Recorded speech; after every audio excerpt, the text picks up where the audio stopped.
Hello, welcome to the Daily Devotion. I'm Kathy Morris, pastor of the Dixon United Methodist Church. As we are in this season of celebrating Easter, we would like to think that we could keep our focus on such things as love and peace and joy. However, there are many places in the Bible that remind us that even though we are an Easter people, we have a tendency of veering toward discord and division. In the letter to the Ephesians, we have an impassioned call for the followers of Christ to maintain the path of peace and love. I'm reading from Ephesians chapter 4, verses 1 through 6 from the New Revised Standard Version. I, therefore, the prisoner in the Lord, beg you to lead a life worthy of the calling to which you have been called, with all humility and gentleness, with patience, bearing with one another in love, making every effort to maintain the unity of the Spirit in the bond of peace.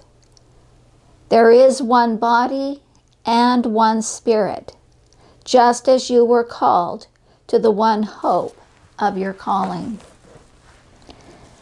The early decades and centuries of the Christian church were fraught. There were threats from authorities outside of the church, authorities who were opposed to Christianity, and there were also conflicts within the church. Dionysius of Alexandria lived in the 3rd century, and he experienced both the threats outside the church and the conflicts within.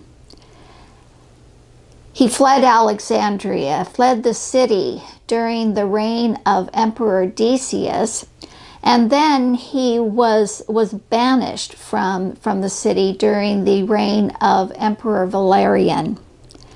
Dionysius was also involved in some of the hotly debated doctrines of the time, doctrines that are really central to Christian faith about the divinity and the humanity of Jesus, as well as the Trinity. Dionysius did not take peace and love for granted. He did not take it for granted that the followers of Jesus would maintain their unity. He saw these as a gift of God's grace. Here is one of his prayers. O God of peace, good beyond all that is good, in whom is calmness and concord, heal dissensions which divide us from one another, and bring us into unity of love in you, through Jesus Christ our Lord. In your prayer time today, bring your hands together and hold them. And as you hold them, pray that God's love will bring us together and hold us in the unity and bond that comes to us through our faith in Jesus Christ.